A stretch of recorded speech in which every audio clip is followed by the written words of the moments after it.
लोक बोलत असतील. नाही ते नाही बोलत, आपण बोलतो. Hello hello hello Thakur sir. Hello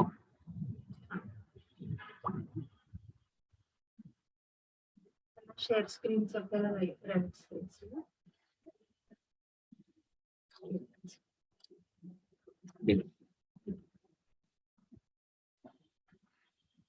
hello sir. त्यांचं बंद आहे. हॅलो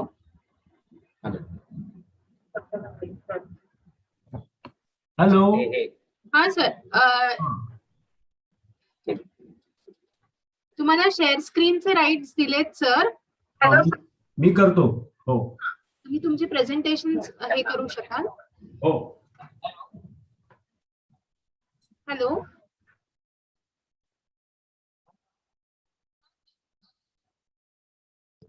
स्क्रीन शेअर करतो.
हॅलो हॅलो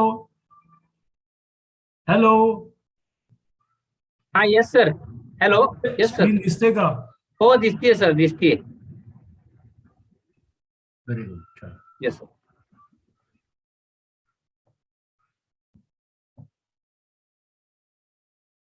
हा येस सर. Yes sir. हा माझा आवाज येतोय सर?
Hello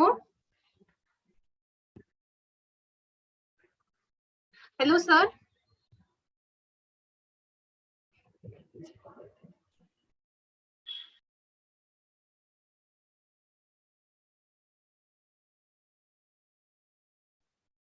hello. हा सर, जॉईन होत आहेत सगळेजण.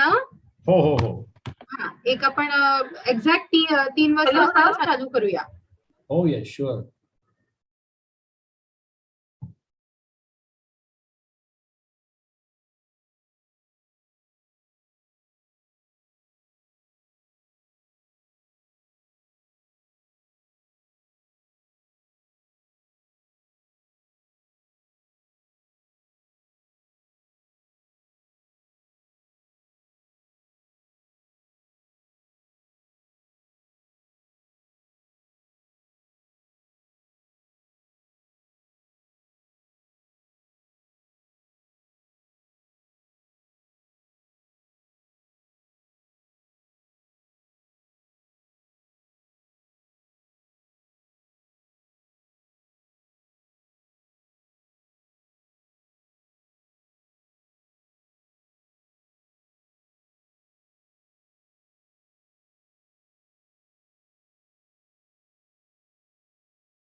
मला वाटतं वाट बघावी लागेल थोडी अजून, कदाचित पार्टिसिपंट्स येईपर्यंत.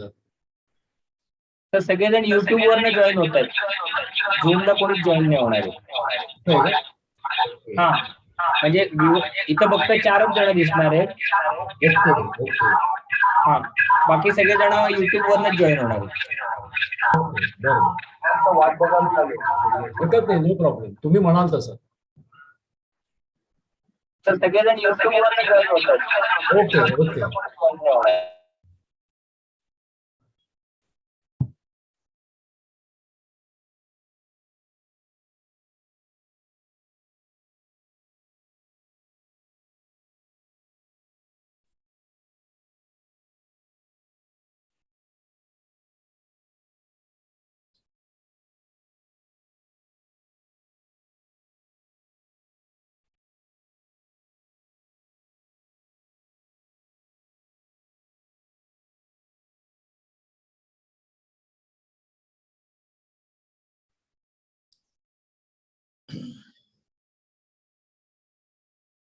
महेश, नमस्कार.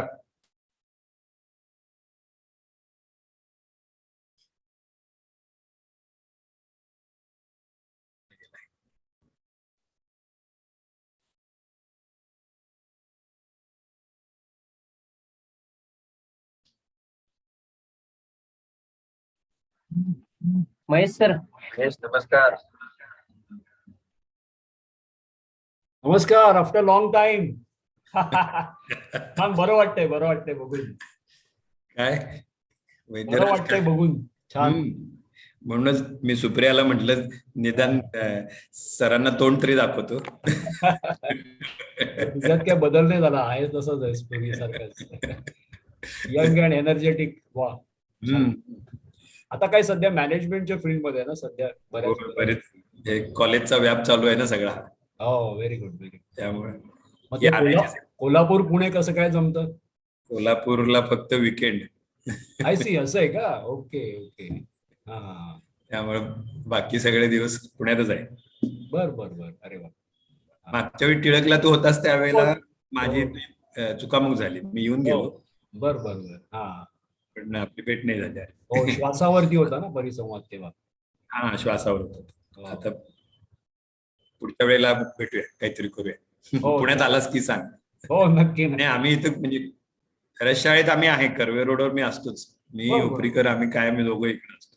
अरे वा, छान छान. आमचं कॅम्पस इकडे आहे ना, कर्वे रोडला आहे. आय सी. हा, तिकडे बरोबर, रसशाळेमध्ये. त्यामुळं आम्ही दोघे इकडे असतो, तिकडे टिळकला नसतो. हा, पूर्वी मंदार वगैरे होता ना तिथे, मंदार. हा, म्हणजे रसशाळेच्या आम्ही त्याच्या पुढची बिल्डिंग आहे, तिथे असतो. Okay okay. हा, चांगला विषय, चांगला आहे आणि भरपूर रजिस्ट्रेशन आहे, त्यामुळं भरेल लवकरच ते सगळं. बाकी काय? डोंबिवली छान, एकदम सुंदर. पाऊस जोरात आहे. पाऊस भयंकर आहे. तेच मला काळजी होती की समजा लाईट वगैरे गेले तर काय करायचं असं. नाही, थोडा हे दिसतोच आहे. त्यामुळं क्लॅरिटी यायला थोडा त्रास होतोच. नेट जरा हे होतच रे. त्यामुळे चालायचंच काय. आता पार्ट अँड पार्सल हल्ली ऑनलाईनचाच जास्त हे आहे. ऑनलाईनचाच आहे ना. होय होय. जेवढं शक्य आहे तेवढं ऑनलाईन करायचं. सुप्रिया, किती वेळ आहे चालू करायला? सुप्रिया, चालू असणार आहे काहीतरी दुसऱ्या ह्याच्यात. हॅलो, किती वेळ आहे म्हटलं? वेळ किती आहे चालू करायला? वेळ आहे का? Yes sir.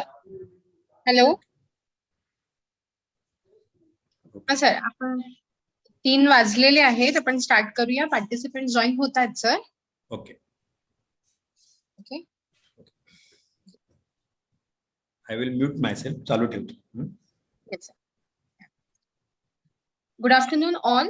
On behalf of Research Institute of Health Sciences and Management, Pune, I, Dr. Supriya Fadke, welcome you all to the webinar on Ayurvedic management of hypertension. Our eminent speaker for today's lecture is Dr. Mahesh Madhusudan Thakur. I'll just give a brief introduction of Thakur sir. He is an eminent clinician with a practice of more than 28 years in Mumbai suburbs since 1992. He's a well-known Ayurvedic practitioner in Maharashtra. He has contributed to teaching work also. He was appointed as a Rashtriya Ayurved Guru by the Rashtriya Ayurved Vidyapit and the Ayush Ministry, Government of India. He is a lecturer and organizer of yoga and Ayurvedic diploma courses for common people for more than 12 years. He has elevated confidence of more than 1,000 young practitioners to practice practice pure Ayurveda through its unique course, Chikitsa Tattva Darshana, that explains the clinical associations of basic principles of Ayurveda with several case studies and illustrations. He has imparted both theoretical elaboration and step-by-step practical demonstration of Ayurvedic drug preparation through a series of workshops on Aushadhi Nirman Karyashala. He is the most preferred and frequently invited lecturer for Ayurveda Teachers Training course conducted by UGC in last many years.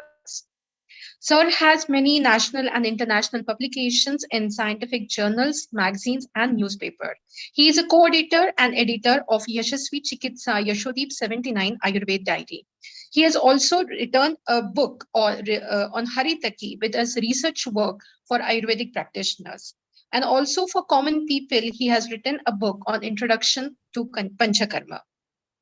He was engaged in research activities like clinical evaluation of Chakramarta ointment in Vicharchika. Also, he has coordinated the research work on Abhayasan, that was a medicine developed by Zandu Pharmaceuticals.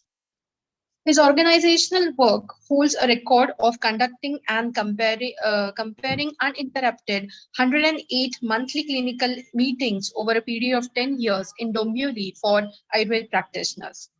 He has successfully organized more than 10 state-level seminars on innovative topics in Ayurveda like Ayurogya Vardhini, Sukshma Aushadhi Parisamvad, Ayurvedic approach on management of cancer, Gukul Kalpana, and etc.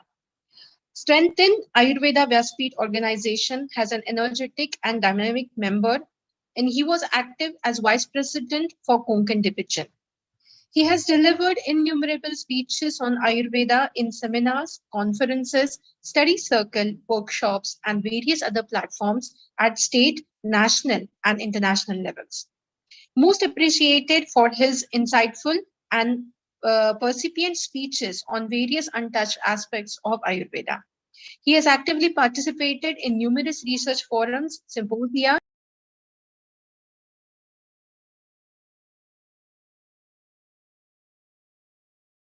He has held the responsibilities of an ex-secretary of Maharashtra Ayurveda Sammelan Dombivli. He was ex-vice president of Ayurveda Vyaspeed Konkan division, and he is a secretary of Tilak Nagar Shikshan Prasarak Mandal Dombivli. Sir has been awarded with various awards, which the one which goes with National Gold Medal as a Best Young Practitioner by Akhil Bharatiya Ayurveda Shikshak Sangha in 2003. He was awarded the prestigious title Bishak Varga, Doctor of the Year by Brahmin Sabha Dombivli in 2001. Best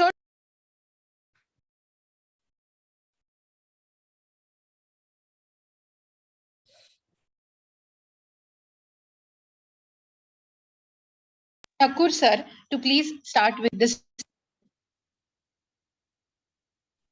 Hello. Yes, sir, you're audible. Oh, thank you. Thank you. First of all, welcome to all participants in this August gathering.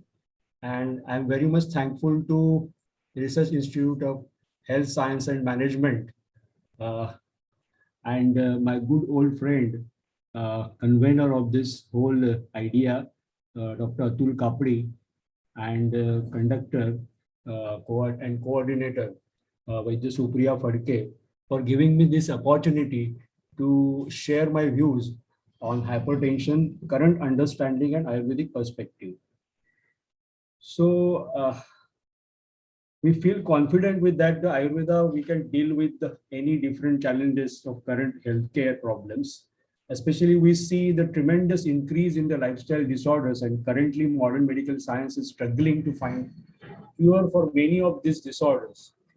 With Samyak Adhyayan of Samhitas and their perfect application in our clinical practice, we can keep our heads high with the confidence and the pride. But can keeping our heads high will be the stressful? Let us see what happens in animals like giraffe. Let us see.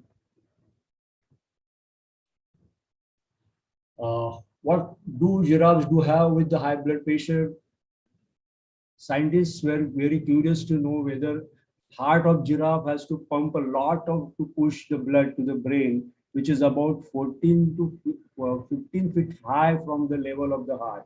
Surprisingly, they found that the giraffe's heart and the blood vessels never feel tense and are in the absolute healthy condition.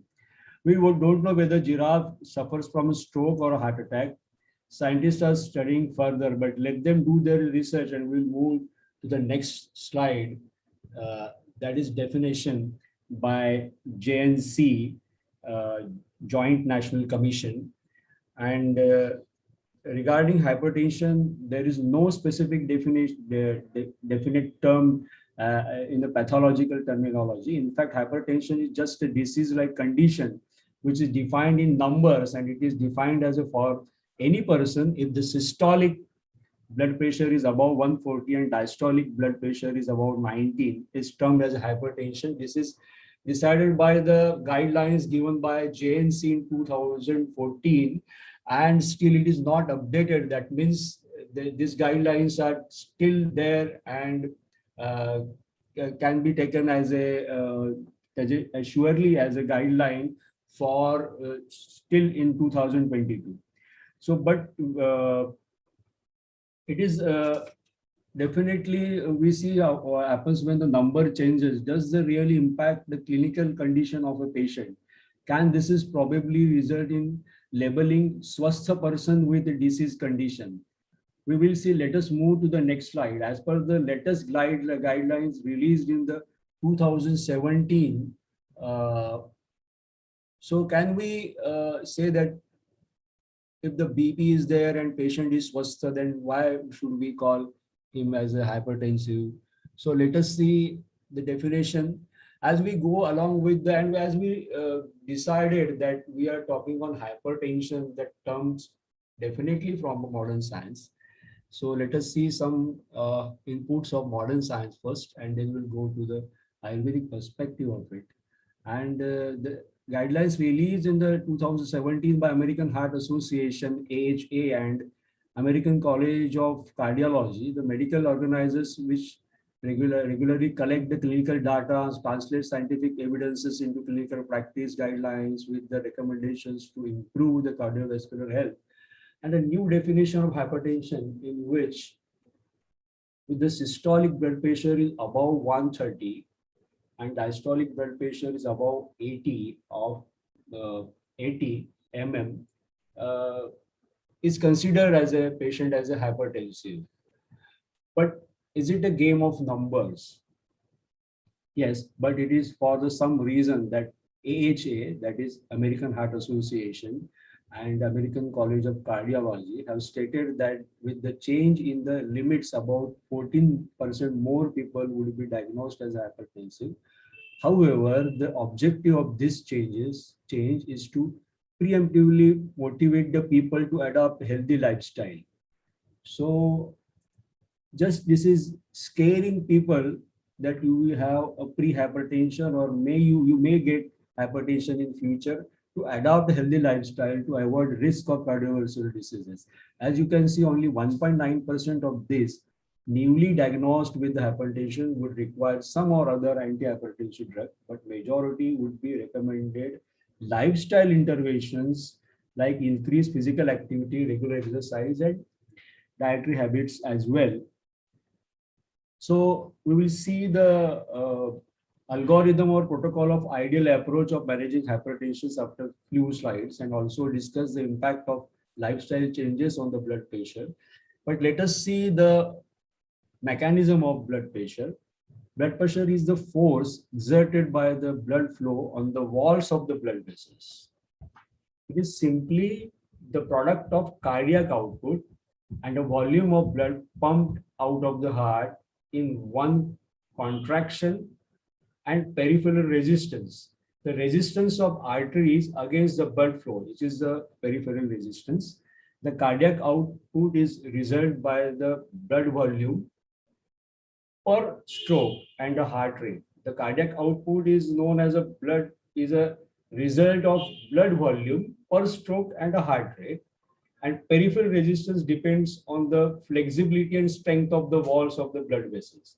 And this is the key point one should think on this and should keep in the mind that peripheral resistance depends on the flexibility and strength of the walls. So the vascular structure and vascular functions are more important, and their capability to contract and dilate as when blood flows, so that actual the strotus, the vascular structure or vascular function is more important, as well with the stroke volume of the heart rate. But this peripheral resistance is a thing, or there is a process, or is the thing which we should consider while treating BP patients. Let us see the prognosis, or this is a prognosis of hypertension and giving impact on the murmas. The condition in progression from an asymptomatic pre-hypertension or elevated blood pressure stage through affecting the target organs and towards the death. As you can see, very well observe that the target organs are kidney, heart, and brain, which is popularly known in Ayurveda as a three marma. And as per Ayurveda, managing hypertension is very much important, as three marmas will get involved in this. Although mostly the disease prognosis is clinically silent, but still some signs and symptoms are investigations can define Purvarup, Roop, and Upadrav of this typical samprapti of hypertension, or typical pathogenesis or prognosis of hypertension. As we understand this, and measurement of BP, and equally is important, measuring the blood pressure, you can refer the guidelines and the textbooks, and you see, as you all are practitioners, I think, whoever gathered over here, and otherwise the wrong measurements can unnecessarily label the healthy normal person. For example, it is recommended to measure BP from both arms and take average of these readings, and not to take cuff over the clothes, and the speed of deflating the air cuff, so and so forth. But due to this constraints or ignorance, or for the shortcuts, many times we doctors record wrong figure, and this can be make difference into the approach of swastha or rugna. So you should be very careful in the clinic while taking actual measurement of BP. So these are some basic and optional laboratory tests for primary hypertension. We should not go in details of this, and let us see.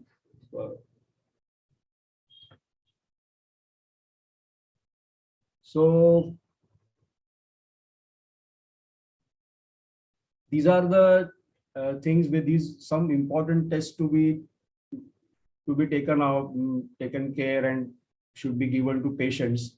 And then further, to correct the measurement and recording of BP, there are still some variations reported. White coat hypertension and masked hypertensions are conditions in which patient blood pressure readings are inaccurate due to certain environments. See, if masked hypertension is there, and if the blood pressure is taken in the clinic or office, then there you won't find actual high BP or elevated BP. But if you take in the home, or no healthcare available there, then the hypertension is high. Or in the white coat hypertension, you all know, by seeing just a clinician or a doctor, the BP increases. And this is something the of office and out of office measurements. This is algorithm of management of hypertension. We should not go in detail of this, but most of the part of a must see some highlights that is those things are important for us as Ayurvedic practitioners. Most of the part non-pharmacological therapy, for example, lifestyle changes are recommended along with the specific duration for follow-ups and reassessment. Drug therapy is indicated for the stage first and stage second hypertension. Here is the importance of Swastha Vritta denotes here by modern medicine also. And we should emphasize for the appropriate dietary changes and regular physical activities. Here there are some non-pharmacological interventions for prevention and treatment of hypertension, guidelines given by modern science also. That is, if weight loss, if a patient does the good exercise and best goal is to ideal body weight, but if patient if he is successful in lowering his weight, then hypertension reduces by 5 mm, like that. Or a healthy diet reduces by number 11, or reduced intake of dietary sodium changes 5 to 6 mm of Hg by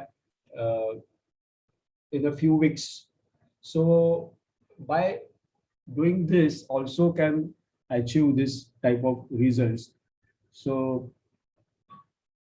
various types of regular activities are studied, and with this study they have found that aerobic, dynamic resistance, isometric resistance, these all are non-pharmacological interventions like physical activity, can say exercise. So various types of regular physical activities studied, and adherence to regimen as suggested by the doctor is necessary, and not just literally. We learned that the world blood pressure as per modern scientific terminology, and if you can say, this doctor asked me to spend at least 1 hour per day on the treadmill, but like this we should not, or patient should not. But if he spends for aerobic or dynamic such type of exercises, and how you can find over here the reduction in the numbers. So there is a normotension, hypertension also.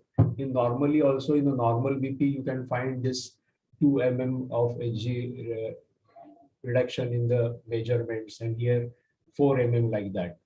So non-pharmacological interventions for prevention and treatment of hypertension are also recommended by modern sciences also. They have done the research on this, and they have proved that this helps a lot by cutting the salt intake, by increasing the exercise, physical activities, and some dietary changes. So now let us come to the point that that we have learned that the word blood pressure as per the modern scientific terminology, even common people know this term, and even more commonly we translate this as a Rakta Dab, and we call for Ayurvedic students and for practitioners how much it is scientific to call blood pressure as a Rakta Dab, and then what we should actually call it. We have studied in the first year that sphygmomanometer is nothing but on the barometer analogy, and this barometer is used to measure the atmospheric pressure, and blood cannot exert such force by its own, because it cannot flow on its own inside the body. Then what exactly the driving force or a source that creates the actual activity of the blood, or the action of the blood, or the, you can say, dab of the blood, and that is nothing but a Vyan Vayu. So we have studied in the first year that kapam pangu pittam pangu pangavo maladhatavaha vayuna yatra niyante tatra varshanti vegavat. So the motions of kapha pitta rasa dhatu or any dhatu mutra purisha are controlled by 5 types of vayu in our body, and beating of heart is under authority of van vayu. Blood is pumped by Hriday to reach the every cell tissues of the whole body. Therefore, we can convincingly say that the force exerted by the blood flow is actually the force of Vyan Vayu. So, shouldn't we appropriately call this as a Vyanabal instead of Raktadab? And what we are observing, or what we are actually calculating, or what we are actually seeing in the sphygmomanometer is a Vyanabal. So Vyan Vayu is omnipresent in our body, and it's responsible for the Gati, both internal and external motions. And one very important, rather than a vital internal motion, is a rasa vikshepan. Vyarena rasadhatuni vikshopauchita karmana. Yugopat sarvato astam dehe vikshipyate sada.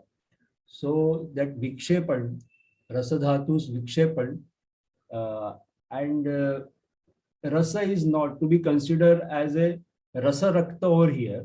So Vyanvayu pushes and distributes Rasa Rakta, which carries Jivan in the form of vital essential nutrients to the each and every cell, tissue, organ of the body.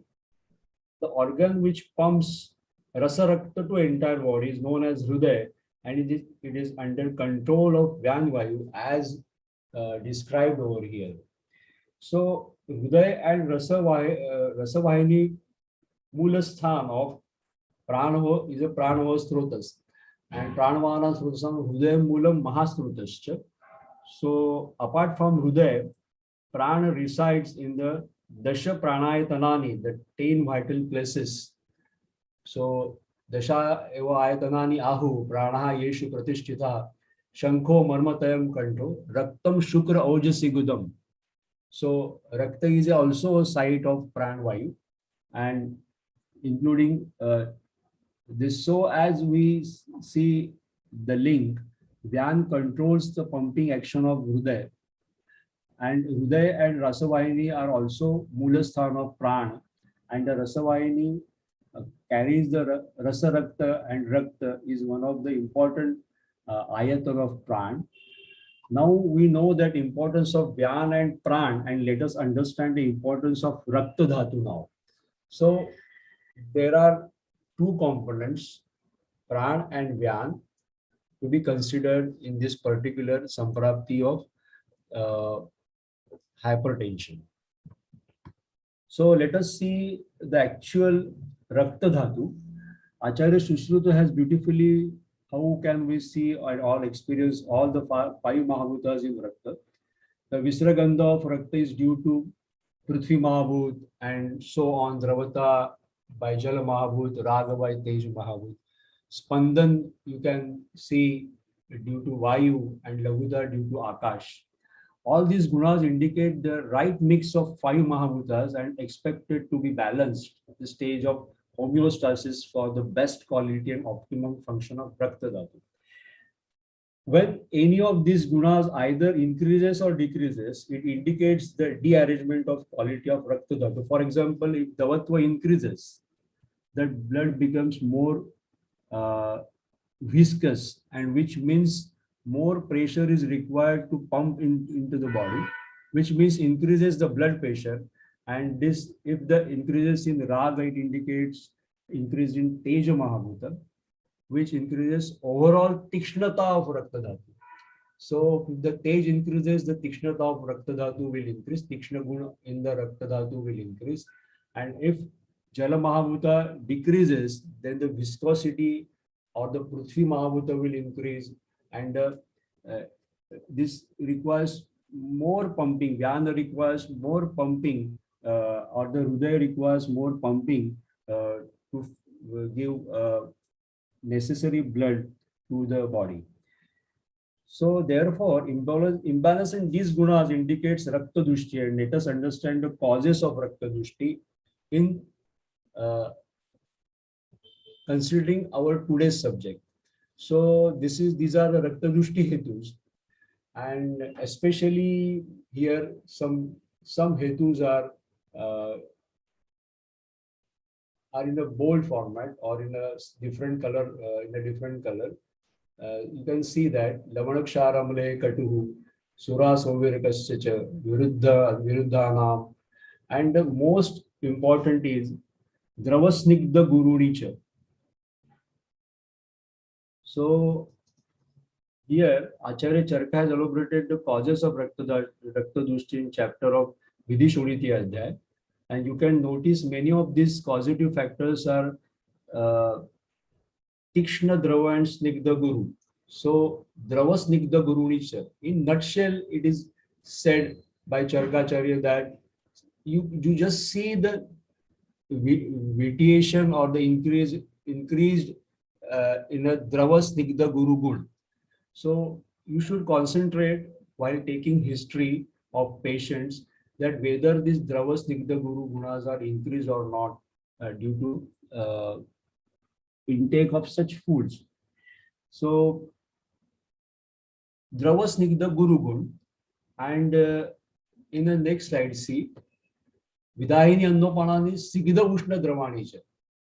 So if we comprehend all hetus of Raktadushti, we can find them in a nutshell, as Charkacharya said in 5th chapter, Vimanstan. Here words Snigdha Ushna Dravanicha, and we know the Snigdha Gun represents Prithvi, Jala Mahabhut, and while Ushna Gun Dravya Guna, Ushna and Drava Guna represents Teja and Jala Mahabhut respectively. Excessive use of Ahar Vihar, which increases these gunas, disrupt the quality and not only Rakta Dhatu but also the entire Raktava Srotas. As we analyze further, and here they have never mentioned that particular this salt or something salt or like this, but there are so many salts come under that is Lavandaras. So not only the NaCl but sodium chloride, but sodium glutamate and many other ksharas also. So if we analyze further, Lavandaras and Tej and Jala Mahabhuta predominant. In Amlara and Katuras also have a Tej Mahabhut component. Therefore, we can understand that the specifically the food which are spicy, salty, and sour should be avoided to keep our Raktadhatu healthy. And for example, in many recipes of Chinese food, there are popular among many young people and children containing soya sauce, which contains sodium glutamate in large quantity, and many other additives in the fast food contains mainly salt, sour, and spicy spices. And this can be one of the important reasons that we see in the cases of hypertension at early as in 30s even in our daily practice. It is also important to know the meaning of Srotodushti. I would like to draw your attention to this important shlok from the same chapter of Acharya Charkacharya mentions that even in the particular Srotasas get dushta or prakupit, it vitiates all the sharir dhatus involved in the path or channel. Please note, it is not just a Moolasthana or any Ashrayasthan will get affected, but all other Margaga dhatus also, or the organs associated with the Srotasas will get vitiated. So we will create the whole wide range of disorders, and so we should know that Tesham Srotasam Prakopas Thanas Sthashchaiva Margagascha Sharira Dhatava Prakopam Apadyante. So that Margaga Sharira Dhatu, so that we should consider this with the peripheral resistance or maybe with the Raktadushti, that the Margaga Sharira Dhatava also can be vitiated. So it is our common impression that when we think Raktadushti, we only think of typically skin diseases or some disorders like Vata Rakta, but not beyond that. But here you can see a long list of many diseases, conditions, symptoms which are rarely thing to due to the Rakta Dushti like Krodha. You can see Krodha Prachurata Dehe Buddhe Samoha Lavanasyata. So this Krodh not only is a Manasik Bhav, may cause because of Rakta Dushti. So like Krodha is caused by the Rakta Prakop or Rakta Dushti. I have highlighted some only with some important symptoms which are associated with hypertension, particularly considering Rakta Prakopaja Rog, as mentioned by Charkacharya.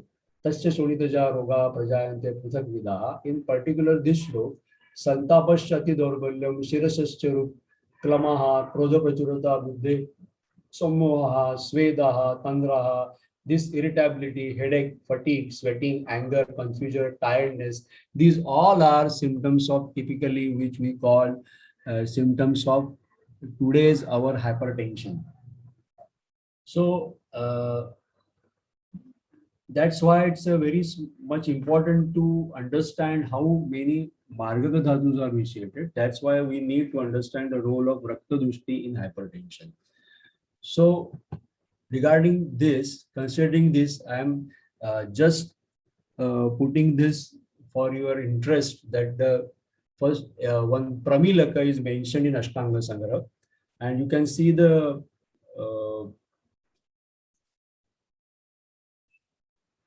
similar condition in Pramilaka by Vruddha Bhagvat in Ashtanga Sangraha. It describes the pathology of Pramilaka as Pachamanam Vidahi Annam Raktadin Kopayat Yada Pittam Kopayadashu Kapasthan is a Amashay, and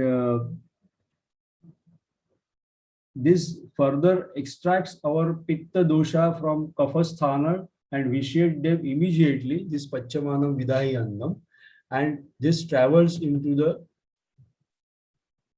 Kapasthanagata Pittascha Sthanuchuti and it vitiate Rakta so that Vidahi Anna diverts Pitta and transported this vitiated Pitta and it may land up in Rakta and causes this type of Pramilaka Samprapti. And this typical Samprapti, if you consider, then there is a Rakta Prakop due to Rakta Dushti Janya Hetu. There may be a Pramilak like of Samprapti where the Amasya is also get vitiated.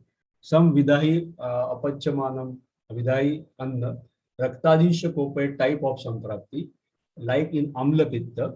So Amla Pitta is also Vyadhi of Amasya. And Vyadhi Amasya Thoyam Kapha Pitta Dadashraya as said by Kashyap in Amla Pitta chapter. So this Rakta Prakopaja and Amla Pitta Janya. So Rakta Dushti Janya Samprapti, first Samprapti of hypertension, according to Ayurvedic perspective, that is Ushna and Drava Guna or Ushna Drava Snigdha Guna, especially Ushna Drava and Tikshna Guna. Tikshna is Ashumanda Virodhi, creates Amla Pitta and ultimately vitiates Rakta.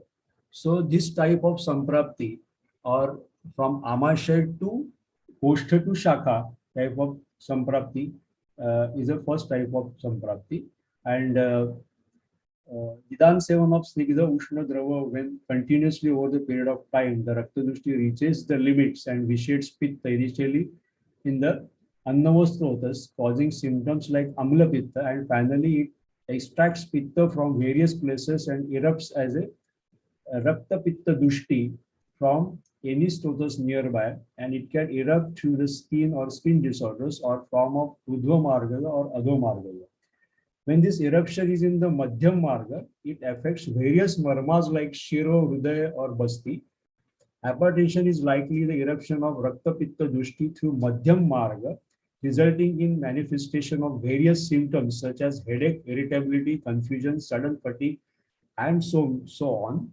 So we can summarize Samprapti type 1, which is Rakta Dushti Janya Samprapti, similar to Rakta Pitta Vikar Sama Samprapti, and I hope the analogy and of a volcanic eruption gives a little idea about the pathogenesis from the hetu to symptoms and finally up to the target organ damage. Let us discuss the chikitsa part of this Raktadushti-janya Samprapti number 1. And so this increases the vanable, that is what you call hypertension. So chikitsa is Sutra of Rakta can be used, Rakta Pitta can be used as a guideline for such type of Samprapti is observed in a particular patient. It includes Langhan, Virechan, and Rakta Mokshana as a Shodhan Chikitsa. And although with Rakta Mokshana is not recommended in Rakta Pitta Chikitsa, but it can be used with the Yukti in the treatment of hypertension.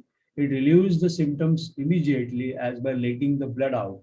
And we extract the excessive Dravatva and Ushnatva of Rakta from the body in terms of modern science. And we can say that the reduction in the blood volume significantly reduces blood pressure. And for the Shesha Dushti Shamana and the Shaban Chikitsa, extremely helpful are Rakta Pitta Shamak Dravyas and can be applied. This includes administration of various Shita Dravyas ranging from Praval to Rakta Prasadak and also Pitta Shamak Dravyas. Here, 2 Kwathas are mentioned, which are time tested and given good results. One is from Rakta Prasada Kwath, that is contains Kutki, Goksur, Damasha, Pashanbet, Punarrava, Gudunchi, Avalk, and Shunti. This is mentioned in the Panchabhautik Chikitsa books written by Adarniya Vaidyaraj Atmaram Shastri Datar ji. And he described this is as a Rakta Prasada Kwas, and this is extremely helpful in this type of Samprapti of hypertension. Or otherwise, if you won't get this Kwat, then another Kwat is Pathyadi Kwat, Pathyakshadatri Bhunimba Nishanimba Amruta Yutei. So that Kwat is also equally like Rakta Prasada Kwat. It also helps to reduce the Ushnata and Dravata by all these Tikta Dravyas. Rakta Prasadak, in Rakta Prasadak, for this Rakta Prasadak Karma, Shilajit and Sariva is helpful. These drugs are helpful. Mukti Kamduda, Chandrakala are also important, these drugs. Especially in high this thing of Tikshna Gun, if it increases, then Akik Pishti and Jahar Mora Pishti is also helpful. Let us see the actual some Anubhut Kalpas, how we can arrange this by just seeing the or observing the Tikshna Gun in a 1 plus 2 plus 3 plus like that. If Tikshna Gun is increased, we can use Makshik Mishran, or Makshik Mishran is also a famous combination of Vaidya Gunesh Shastriji, Swarna Makshik, Vanga and Praval, Vyanodana Kale Sagurta. If Tikshna is 1 plus, then Tapyadi Loho, Praval and Swarna Makshik, Vyanodan Kale Sagurta. If Tikshna is too high, then Bhakti Kamduda, Godanti, Pravar Pishti. And if Tikshna is very, very high, then Chandrakala, Akik, Jahar Mora, Kairava, Manikya Pishti. Like that, you can arrange to treat hypertension patient, hypertensive patient in the first, if the first type of Samprapti is there in the happened in the patient's body, that is Rakta Pitta type of Samprapti. Then this type of formulations or by observing the Tikshna Guna for 1 plus 2 plus 3 plus like that. You can call this Tikshna 3 plus is like maybe a high blood pressure of above 170, 80, 190, and by diastolic up to 110, 120 like that. And if patient is consuming more of the Madhya Sura and Rasol and so many of non-veg items, food items, and if the Tikshna Guna is in the high level, and such symptoms are there like a severe headache or the Mukhapak or maybe Daha, or this, you can see that the Tikshna Guna is in a very high level. So that time you can use Akik Jarmora, Tehrava Manikya Pishti, and this gives a good results within 2 days. You will find reduces in the all symptoms and signs, as well in the blood pressure also. So this you can arrange very well and use in your practice. Now moving towards second type of samprapti, which is Srotorodhatmak samprapti. Srotorodhatmak samprapti, and which is in the various patients of hypertension we can find. And type 1 samprapti is more related to quality and the volume of blood.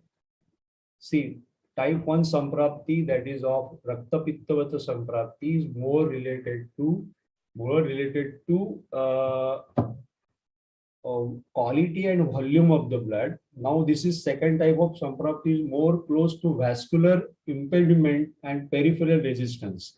This samprapti is similar to Prameha samprapti or Margaorojanya samprapti, which can be classified as a typical Santarpanotha Vikar. So in modern medical sciences, they describe metabolic syndrome as a major lifestyle disorder, which starts with the high calorie, with the high sedentary habits and smoking, tobacco, alcohol, which addictions of then cumulatively this results in the insulin resistance, hyperlipidemia, central obesity, hypertension, etc. So finally, to be called as a metabolic syndrome, nothing but a cluster of various metabolic dysfunctional comorbidities. So in a nutshell, you can say it is described by Charak Samhita many years ago by Rogas Tasyopajayante Santarpana Nimittaja, and also the hetus are described here. Santarpayati ya snigdha madhu guru pichilei. So again, these gunas are there. So these are the gunas of vitiated kapha dosh, where we have found in the samprapti number 1, that is snigdha ushna dravanicha. So those gunas vitiated pitta along with rakta, and here snigdha madhura guru pichilei. So modern medicine also describes insulin resistance as a key factor in metabolic syndrome, leading to atherosclerosis or the endothelial dysfunction, which further potentially damage the vital organs like heart, brain and kidneys. Something more interestingly pathological process I describe in this type of insulin resistance type of samprapti, because if we can correlate, it is described in our Prameha samprapti, and especially in kapha dominant Prameha. Doshas and dushas triggered and spread of aggravated kapha all over the body. See, it is very important that Sandipate Shrikshma Prakopam Apadyante Saprakupitaha Shipram eva Sharire Visruptim Labhate. So it spreads all over the body and so fast because of flaccid muscles and Sharira Shaithilya, because of flaccid muscles and fatty tissues, it is termed as a Visprutim. Like a snake, it spreads, and the kapha blends quickly with the Meda Dhatu, primarily because the fat especially are the excessive in the quantity and viscous and soft, and also because of the cuff medas share identical qualities. क्लेद मांसयो अति प्रमाणात अभिवृद्धत्वात्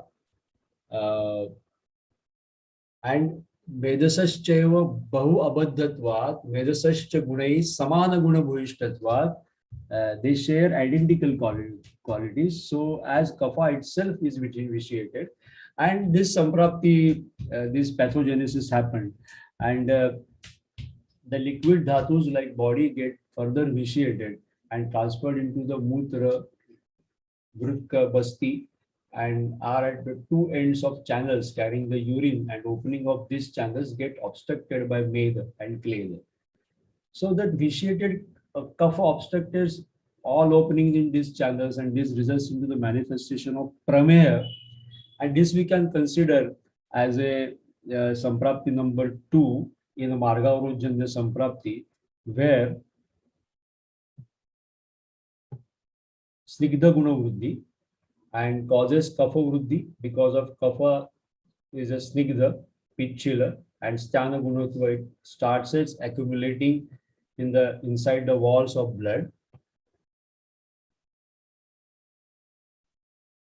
and it's commonly termed it as a dhamani pratichaya kaphopalepatvam due to ama nirmiti, ama sanchiti along with kaph.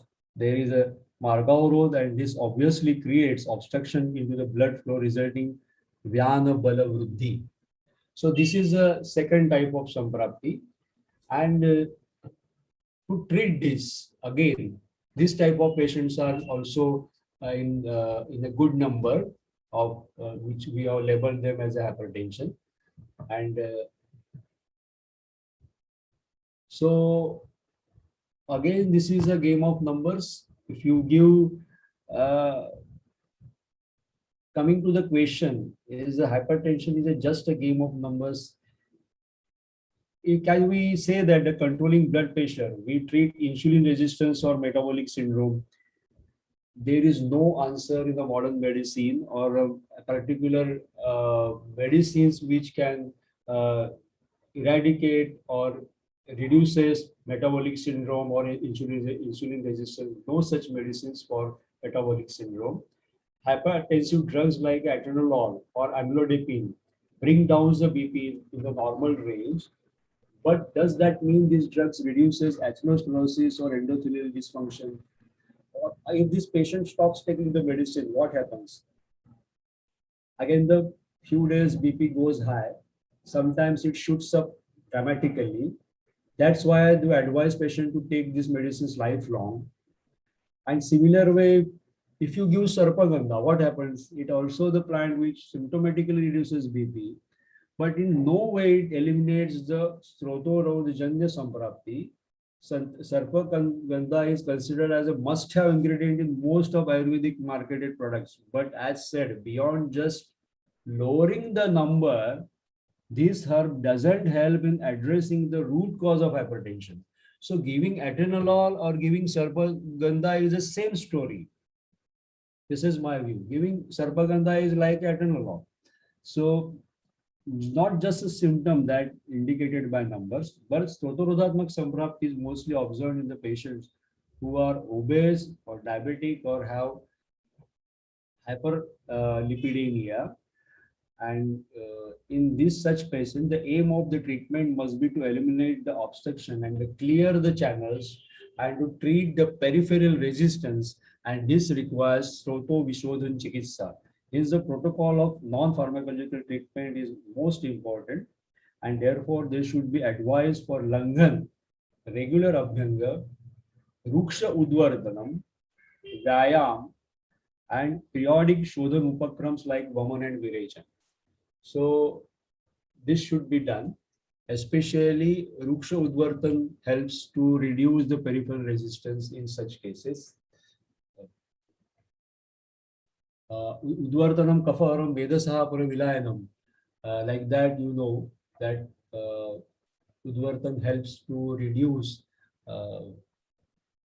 kapha dosh, and it also Medasaha Vilayanam, that also the action on the med is also described over there. So this Ruksha Udvartan is most important in such type of samprapti. And in Anubhut Kalpas, or you can say pharmacological treatment, the Lekhan Kalpas like Arogyavardhini, Gomutra Haridaki, Chandra Prabha should be administered. Arogyavardhini you can give for a long time. You can give for the mandala, that is for 48 days. Then again you stop this Arogyavardhini, and after 1 month you can start. But you can give Chandraprabha Vati for a long term, say about 4 or 5 months continuously, maybe in the increasing doses, which I give in my practice, like 2 tablets or 500 milligram twice in a day, or in a next week 1 gram twice in a day, and in the 4th week up to 3 grams twice in a day, like that. Mahavraj Gugul is also helpful, and these all are Dashanga Gugul, Rasapachak medicines, Medopachak. You all know this Rasapachak, Medopachak, Chandraprabha Vati, Mahavraj Gugulu are important dravyas. Another are mentioned in this Charak Sutra Sthan. That is, these are the 2 kashayas, Trifaladik and Gustadik Kvat. These are specially mentioned for Santarpanjanya Vikaras, and these are helpful in reducing such peripheral resistance throughout. You can use this Kvat for 4 to 5 months continuously, and this is mentioned over here that Santar Krute Vyadhi, Sarve Vyadhi Sam Pramuchate, Evischa Udgharsha Snana Upyogi Ujite. So for Udvartan and Snan also this should be used, Musta Dikvat. And Patra Kala Prayuktena Santarpana Samuttitha, so that Trifladi Kvat is also very good remedy for this type of samprapti, of this number 2 samprapti, second samprapti, that is Marga Aurunjanya samprapti. Third is Auranjanya samprapti, and some of the important Auranas conditions are here for convenience. I have highlighted the important symptoms which are relevant to hypertension in this. This is samprapti number 3 in the Pittavruttavat, Pittavrutta Vyan, and Pittavrutta Pran. You can find this type of some highlighted important symptoms which are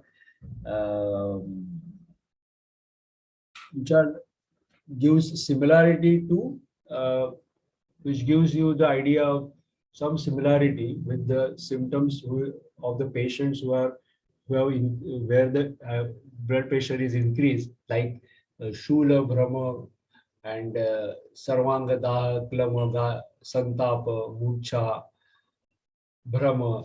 These all are Pittavruttavad, Pittavrutta Vyan, Pittavrutta Pran, and also in Pranavrutta Udan, Samanavrutta Vyan. Ushthagatavad also, there is a Rudrog.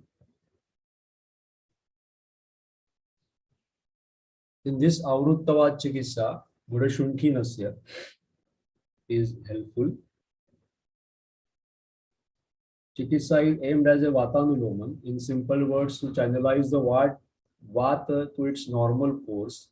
This can be achieved by the Gudashunkhi Nasya, Yapan Basti, and various simple but beneficial kalpas like Hingu Duruttar Churna, Shadharan Yog, and some specific vatas mentioned for this type of Avrutta Janya Vikrutis in Sastra Yogam, that is Balagudichadi Vat or Kashmariyadi Vat. Balagudichadi Vat is especially for this Pittavrutta Vyan or Pittavrutta Pran, and Kashmariyadi Vat is helpful in Pranavrutta Udan or Samanavrutta Vyan. Samanavrutta Vyan, yes.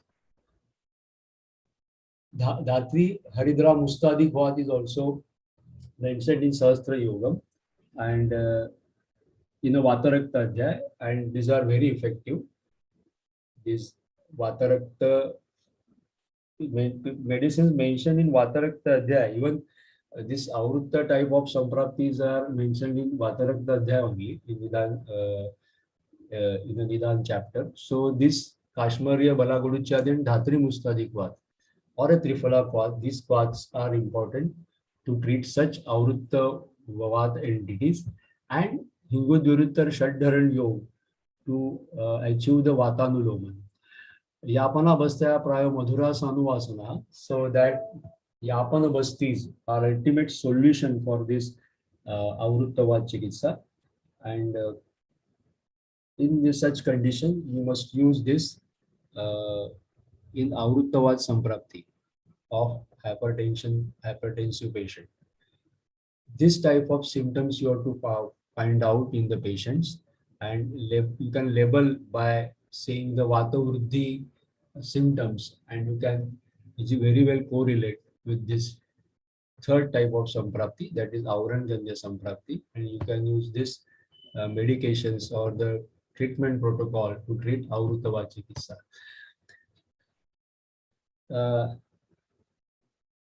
There is one more type of Samprapti, which Manokaik Samprapti, that is Rajo Guna Vruddhijanya Samprapti, Samprapti number 4, which resembles or you can correlate with the Rajopitta Anilat Brahmaha, and vitiation of mana due to the excessive Rajaguna causes many emotional dearrangements leading to grief, which is manifested physically as a hypertension.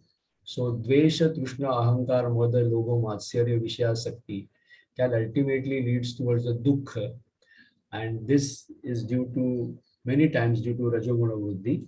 Again, the careful and detailed history taking is needed to understand the patient's underlying psychosomatic causes, and in such patients, typical symptom is Brahma, which is usually the only symptom presented in certain patients of hypertension. Obviously, the major part of the treatment in such type of sampraptis are non-pharmacological, emphasize more on the meditation, counseling, etc. Shirodhara helps in many patients to soothe the mind and get adequate and sound sleep, reduces the surge of emotions. So you have to give the treatment. Just there is a fashion that the patient is, if it is diagnosed as a hypertension, immediately you post this for the Shirodhara, but you should not. You should first see where these 4 types of sampraptis, and you have to find out which type of sampraptis in this particular patient, and according to that you have to give the protocol. So pharmacological treatment of hypertension with such type of samprapti includes Manas Mitra Vatakam, Saraswata Rishta, Makshik Mishran, which I have described previously, that is Suvarna Makshik, Vanga and Pravat, and that helps to reduce this type of monokaik symptoms. Especially this Makshik Mishran is helpful in the ladies patients who are suffering from menopausal syndrome, and in menopause many times they get hypertension, Vyana Bala Vruddhi, and in that particular phase this Makshik Mishran is very helpful. This Mausyadhik Vat, which I am using since long, of Siddha Yog Sangrah of Yadavji Trikamji Acharya, that is Chatamausi Ashwagandha Purasani Yova, that Mausyadhik Vat with Tagar is very helpful to reduce the stress and such some emotional problems of patients. And here also the Brahma Rasayan is one of the great Granthokta Kalpa, which should be definitely prescribed for such hypertension cases. In Falashruti of this Kalpa, it is prominently mentioned to improve the sattva guna of person. So Sattvam cha arsham cha asya pravartate. So that Brahma Rasayan for long-term use, say about 8 months to 1 year, Brahma Rasayan is very helpful to reduce and to reduce the Rajogun, ultimately at blood pressure, and to increase the Sattva guna. So let us see at a glance Samprapti number 1, that is Rakta Pittavata Samprapti. Snigdha Drava Ushna Guna Vruddhi. Amla Pitta, you may find Amla Pitta or directly Rakta Pitta type, Dushti type of symptoms and Hetus, and there you should go for the Langan Virechan, Rakta Mokshan and Rakta Prasadan Chikitsa, where you can give Akik, Jahar Mora, Vishti, Prava, Kambuda, Chandrakala, Pathyadikvat, Rakta Prasadakvat, etc. Shilajit, Sariva like medicines. And in Srotorodhatmak Samprapti number 2, where you can give Snigdha, where Snigdhata and Snanata Vruddhi, Kafopale, Ama Sanchiti, Dhamani Pratichay type of Samprapti is there. And there you can give Vaman, Udvartan, Stroto Vishodhan Chikitsa. For that purpose, Arogyavardhini, Gomitra Hardaki, Chandraprabhavati with Mustadi and Trifala Kwat for a long time. And in Auran Janja Samprapti, that is Samprapti number 3, there are so many Hetus and Auran is there. So there you give Vatanuloman Chikitsa with Hungud Viruttar Shadharan Churna, Basti, Yoga Basti, and for the permanent treatment, Yapana Basti.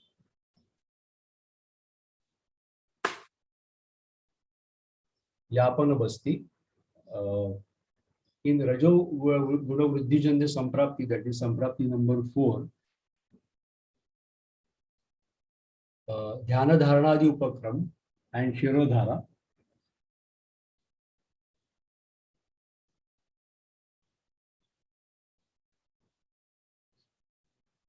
And then you can achieve at least, I can say 80% of patients of this particular, where you labeled hypertension, hypertensive patient, and such patients may fall in this 4 types of sampraptis. But these are not only the 4 types of sampraptis, there can be still many types which can be defined. This will be obviously require the keen observation of symptoms, in depth of history taking, analysis, and their links and connecting the dots.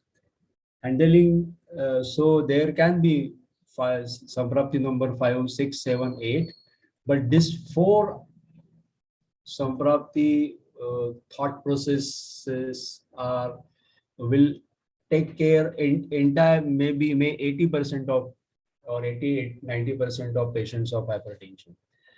So for a Vidwan Vaidya, he may see a Samprapti number 7 or the mixture of the Sampraptis. Now let us move to the end of this lecture by seeing just Atek Chikitsa. Handling the emergencies of hypertension is also an important aspect of the management, and Rakta Mokshan can be preferred to relieve the BP shoots up in the emergency conditions. However, the factors like Rugna Vaya, Rugna Bala Sattva should be considered first. And Dosha, Grantaya, Shoka, Ruga, Shodidash Jashaya, Rakta Mokshan Siliga, Na Bhavanti Kadachana. So 50 to 60 ml, Muhur should be Rakta Mokshan should be done like this way.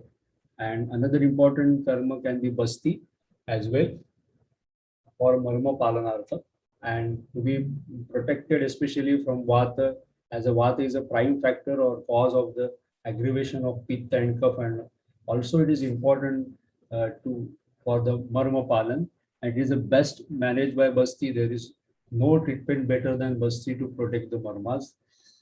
So there are 6 Asthapanas and 2 Anuvasan skandhas are described in a particular this Charak Samhita, and as well as the Basti described in Siddhi Sthana with the treatment of Vativadi Chikitsa. This can be rationally used for the protection of and the restoration of Mahamarmas.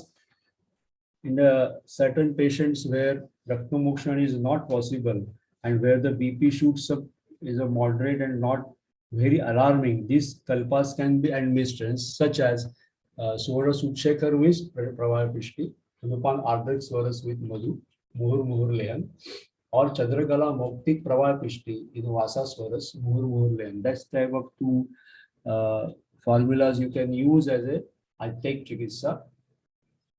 And these two combinations are frequently used to treat a high BP and further can be continued to maintain the normal level.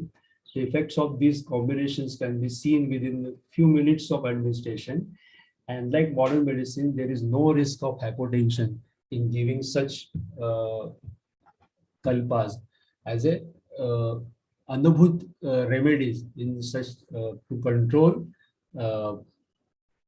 hypertension as an emergency treatment.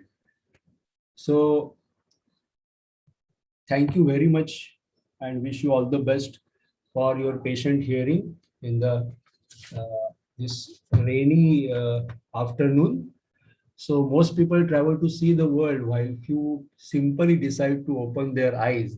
So just by seeing the Ayurvedic Siddhantas correlating with the particular, you can say, avasthas, and by treating these four type of sampraptis particularly, you can treat hypertension as well.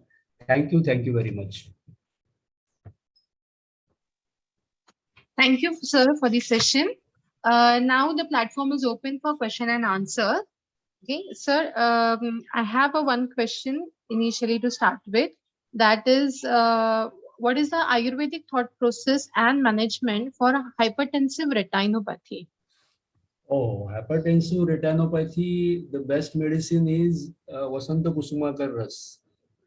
As the so many of Shita Dravya Bhavnas are there to that particular kalpa. So this Vasanta Kusumakar Ras or Chandrakala, mostly this Vasanta Kusumakar is very helpful to control this hypertensive retinopathy. And hypertensive retinopathy, Vasanta Kusumakar Ras with Vaikranta Bhasma and with Pravapishti, it is very helpful to reduce the retinopathy. And you can give Jivantyadi Ghrutam as an anupan to this, Jivantyadi Ghrutam. And this will definitely helpful with Raktamokshan also.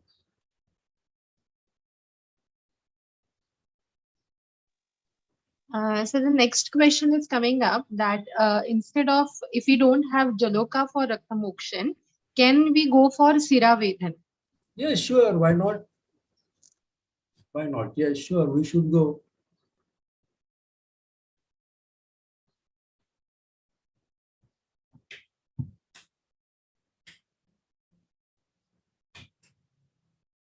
In fact, Siraved is most important in treating hypertensive patient rather than Jaloka.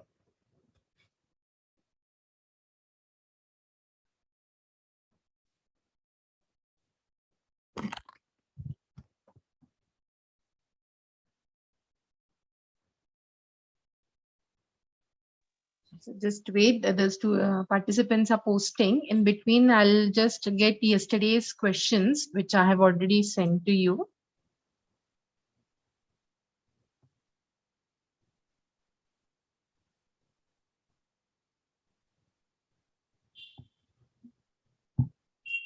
Yes. How to manage hypertension in pregnancy, or even when it is hypertension induced after pregnancy, what will be the line of treatment in that case? This is very risky to manage the patient of such a lady who is pregnant, and on the 7th or 8th months you get high BP of such patient. So very keenly you have to observe and give the medicines, but many times this medicine should be of Vatanulomak in origin, and Basti as well, Matra Basti of say Yashtimadhu Tail, Chandanbala Lakshadi Tail, not of Tikshna Bastis, and Pitta Shamak Bastis you can give. as a in a Matra Basti form, and dravyas like Chandrakala, Praval may be helpful. But I have seen one case, recent case of preeclampsia, high BP in a pregnancy, and after delivery also, during the delivery also, the BP rise up to 180, 120, and they have managed the patient in ICU, and the BP was not controlling after even delivery after 3 days, and they have managed with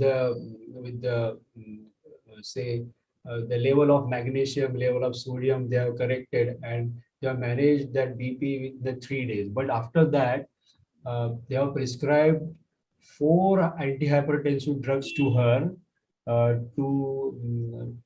for, you can say, they say that if it is increased, then if it is uncontrolled, so then the kidney may affect. So they have given 4 antihypertensives, and she came to me for that to reduce after this 2 weeks after delivery, and she's continuously consuming that.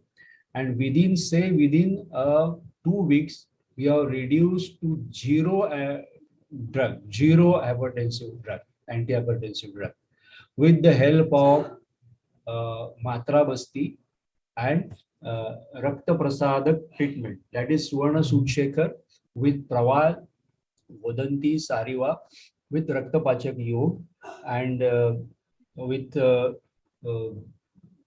say Matra Basti of Matra Basti for within 6 Matra Bastis, and this particular Rakta Pachak Yoga and Suvarna Sudshekar Mishran.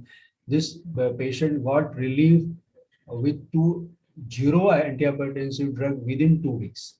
So this is a success of your medicines in such cases.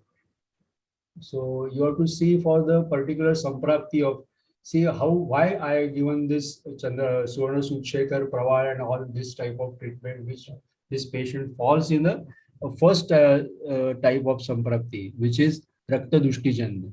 She used, why this is because she used to take banana smoothie in the pregnancy from the pregnancy of her 7th month to 9 months. Continuously 3 months she used to take banana smoothie with and dahi with sugar for 3 months, and she used to get severe hyperacidity during this period, which remains untreated for three months, and she landed into the preeclampsia with high BP, and now she is absolutely without drugs with the simple Rakta Prasadak treatment. So this is the success of your just observing the right samprapti and the particular medicines. So the next question is whether we can completely rely on Ayurvedic treatment for hypertension. Surely with the moderate type of hypertension, say with the 160 to 110 type of readings, then you can give your medicines, where you can, for time being, you can give Sarpagandha or Rasagandha of Ayurveda Rasashala, or maybe any type of this marketed products for a few weeks, for a few months, and with that simultaneously you can give the treatment of this for the particular samprapti, say with the Srodorojjanya samprapti or Raktapittavada samprapti or Avrandjanya samprapti. That particular main medicines you have to follow, you have to give for a long time, and naturally you get the results by observing that the BP is lowering down, Dhyanabal is lowering down, and you can then very well stop the Ayurvedic so-called Ayurvedic antihypertensives, and maybe modern antihypertensives also.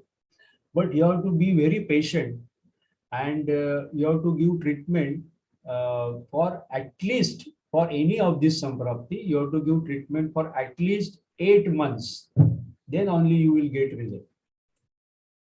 Minimum 8 months. Because many times patient come to you, they are taking medicines for 5 years, 6 years, 7 years, and the long way that antihypertensive drugs. Then you have to slowly, pada padena kramat, you have to reduce it by say about 2 weeks, 3 weeks gap. And you have to administer your drugs, your medicines, your principles of treatment. And then you can achieve these results by say about 6 to 8 months or about 1 year. Of course, they have to reduce the hetus also. Hetus are most important, and the can say the success in the treatment is with hetu palan of pathya chikitsa, pathya, and nidan parivarjan.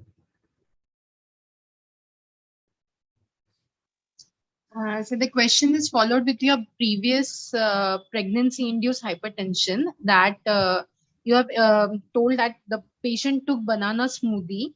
So this banana smoothie is Viruddha because Anna. of this Viruddha Anna, Viruddha, the this hypertension got Rakta introduced. got vitiated, and this is the Samprapti number 1 with the dadi and sugar continuously. She used to take early morning breakfast, that is banana smoothie only, for last trimester of pregnancy. In the last trimester of pregnancy, that definitely vitiated Rakta Dhatu with dadi and sugar, and patient got result with this simple remedy of Rakta Prasadam Chikitsa.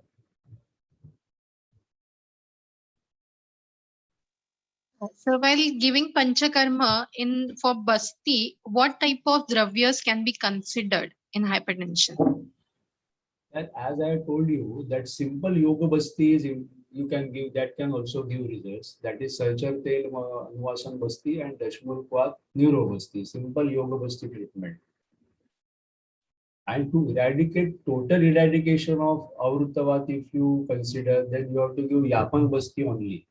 And that is Shatavaryadi Yapan or Madhu Tailik Basti. If patient is diabetic and hypertensive, and there if you find Avruttavat in such patients, many of diabetic patients, they lead into the Avruttavat as told by Vagbada in Nidanstan. So that in such cases where the Avruttavat type of Samprapti is there, Auranjanja Samprapti is there, you should use Madhu Tailik Basti in such patients.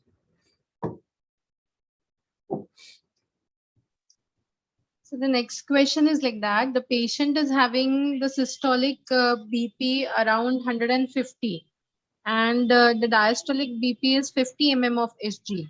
So in such condition, what line of treatment or how diagnosis can be done and whether we can consider you this should as give only Rudbalya hypertension? Chikitsa in such patients. Rudbalya Chikitsa. Rudbalya Chikitsa is nothing but with Akik Basma, Praval Pishti, Jahar Mora and Akik Pishti. These two species are very good Rudbalya drugs. So Akik and Jahar Mora along with Arjun, if you give with Shrunga Basma in small quantity, then this is very good treatment for such type of patients. That reduces the systolic as well, the diastolic will improve in such cases.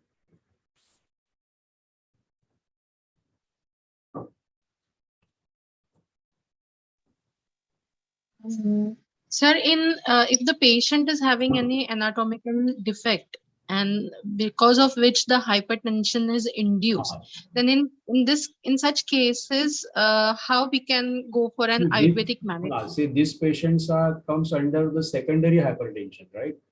So this today's topic is not dealing with the secondary type of hypertension where the renal cause is there, where brain cause of brain is there, some abnormality or any abnormality in the heart itself.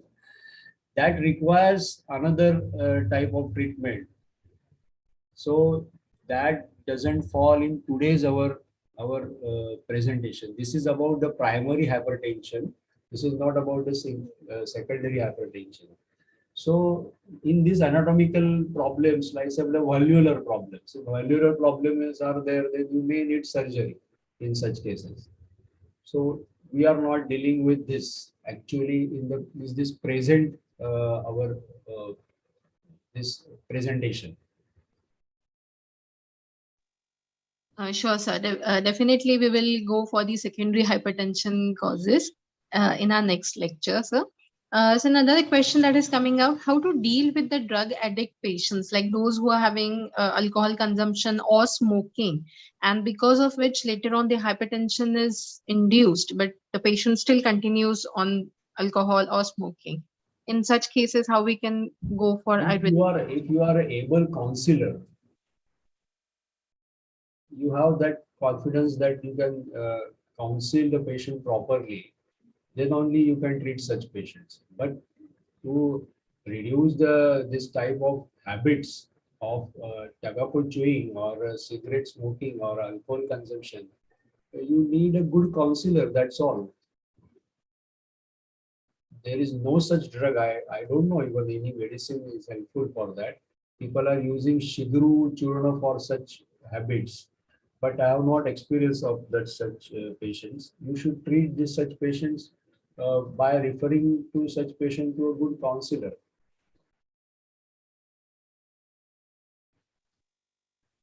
So with Ayurvedic management of hypertension, can we slowly withdraw the patient from allopathic drugs and Yes, sustain surely. them on Of course, Ayurvedic? yes, that is the purpose of the whole our today's meeting, today's webinar. That how you can reduce. Definitely, you can reduce step by step the allopathic medicine and start with this Ayurvedic medicine simultaneously and treat the root cause. So root cause, they are not treating root cause at all. Allopathic medicine, they are just, this is the number of games. This is the game of such numbers. So to reduce the number by from 150 to, they are very much successful in reducing the number and not further not the what you call the further progress of the actual etiology, and may the patient may land into the kidney or such heart problems. That can be achieved only by the antihypertensive drugs of modern medicine. So they prescribe this medicine for lifetime, right? But you have the medicines for, say, peripheral resistance. You have medicines for this monochaic problems. You have medicines and panchakarma for to reduce the auran janja samprapti. You have very good medicines to deal with, which can be deal with the rakta prakopajanya type of samprapti. So you have very good medicines, and with the help of these medicines for continuously for months together, you can achieve this very well. You can achieve this.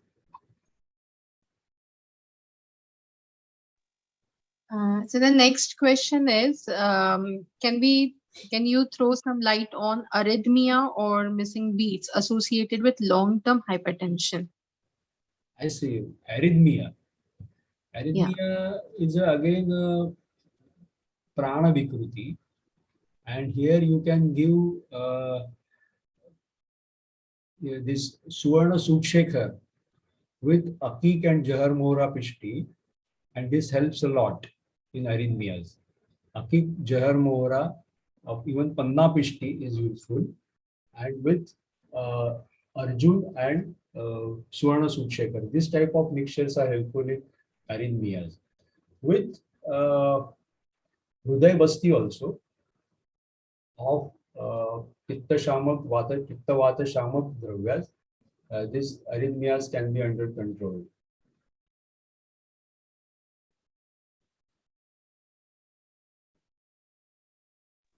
Yes. So the last question for today's session is, like we use ISD, that is isosorbide dinitrate, in case of angina or when the patient is having chest pain. So are there any such medicines in Ayurveda which we can use for an emergency? Yes, definitely. The medicine, the first line of medicines is Lakshmivilas Gutika Naradiya.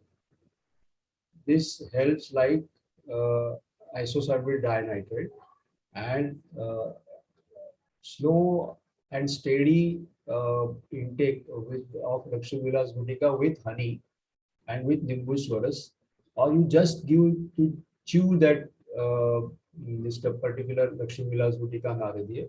The same results you will get with the isosorbide dinitrate, like this thing. And for if the condition is very severe, then you should use Trailokya Chintamani for say this pre-MI condition or this type of unstable angina or severe angina.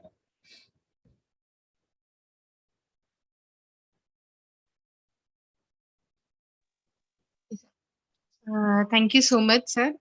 We have got good responses from our participants that the session is really informative, and they have now got an gist or and enlighten them that how hypertension we can go as per the Ayurvedic management, what nidan we should do, or what is the samprapti, or what are the likely changes that happens in the body, and accordingly what type of management we can consider as a first line of treatment.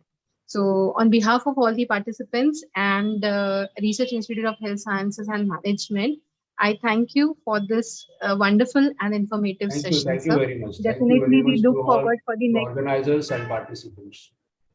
Yes, sir. Thank you. Thank you so much, sir. Participants, I have posted the feedback form link. So please fill up the feedback form so that you will get the certificates accordingly. Thank you, Mahit, once again. Thank you very much.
Participants, you can just click on select the link and click on the link.